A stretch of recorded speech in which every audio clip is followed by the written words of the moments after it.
Tout au long de l'histoire, Dieu appela les hommes vers le droit chemin à travers les prophètes qu'il leur envoya. L'objectif de ces saints individus était unique.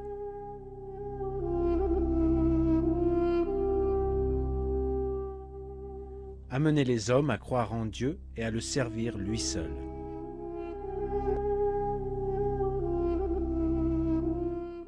Les prophètes transmirent à l'humanité la religion divine et lui démontrèrent le mode de vie idéal. Ces êtres élus de Dieu servirent d'exemple de par leur caractère supérieur, leur haute valeur morale et leur manière d'agir et de réagir face aux événements.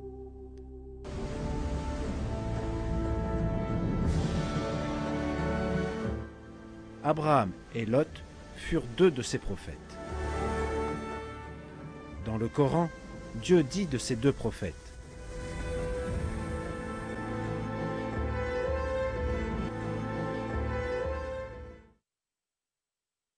certes, vous avez eu un bel exemple en Abraham et en ceux qui étaient avec lui.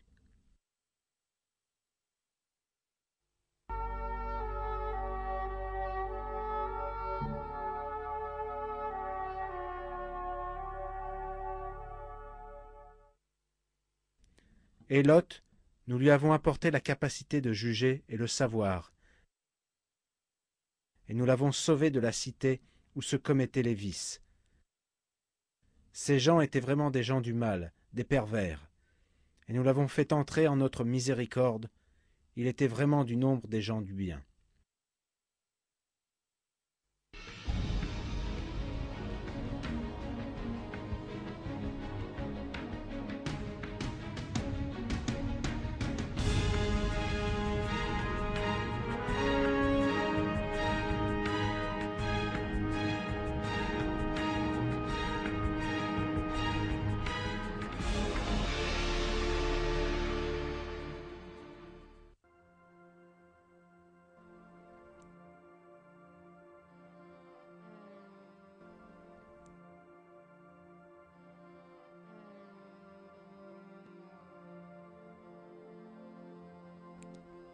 Les sources historiques rapportent que le prophète Abraham vécut en Mésopotamie. Le Coran nous informe que lui et son fils, le prophète Ismaël, construisirent la Kaaba.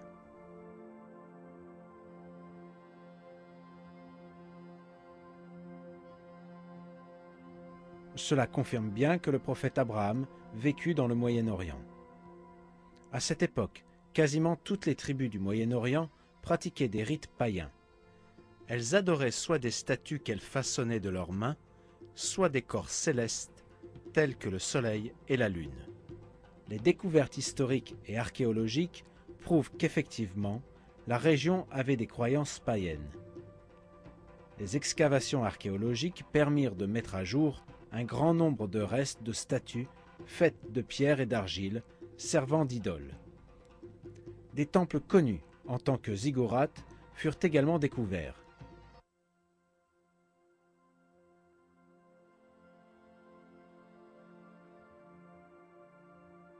Grâce aux documents historiques, on sait que ces temples servaient à vénérer le soleil et la lune. La tribu du prophète Abraham était elle aussi impliquée dans cette grande perversion.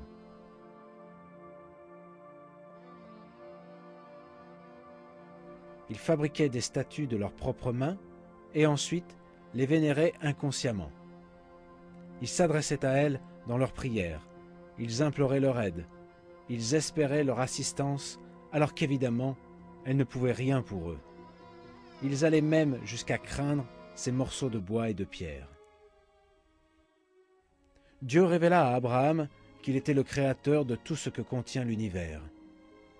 Il ajouta que tous ceux qui croyaient autrement étaient dans un égarement profond. Il lui apporta les preuves de sa domination sur les cieux et la terre.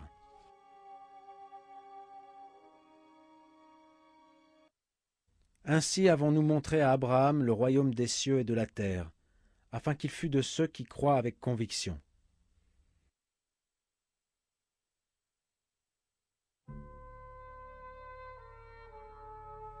Le prophète Abraham expliqua l'existence de Dieu à sa tribu et invita ses membres à croire en lui.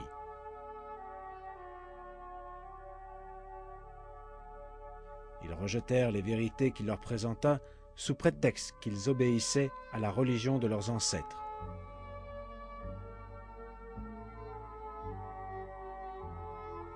Il était pourtant évident que les superstitions de leurs ancêtres ne leur étaient d'aucun bénéfice.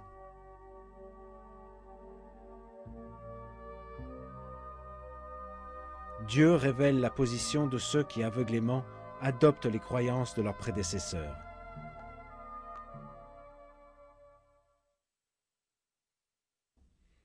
Et quand on leur dit « Suivez ce que Dieu a fait descendre », ils disent « Non, mais nous suivrons les coutumes de nos ancêtres. » Quoi? Et si leurs ancêtres n'avaient rien raisonné, et s'ils n'avaient pas été dans la bonne direction?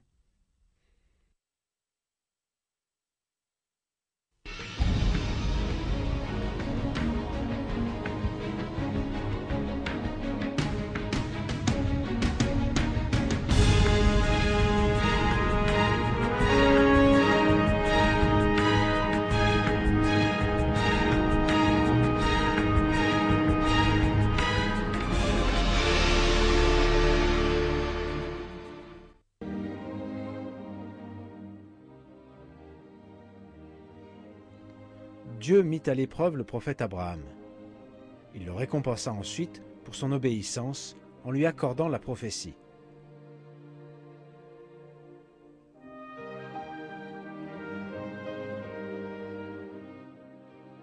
Le Coran le présente ainsi.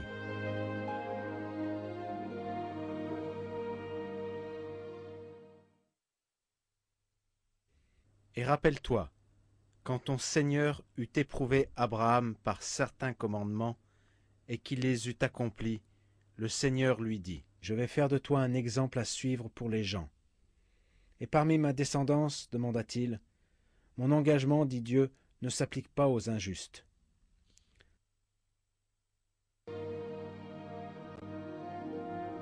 Dans le Coran, Dieu révèle qu'il donna le livre et la sagesse au prophète Abraham et à ses descendants. Envie-t-il aux gens ce que Dieu leur a donné de par sa grâce? Or, nous avons donné à la famille d'Abraham le livre et la sagesse, et nous leur avons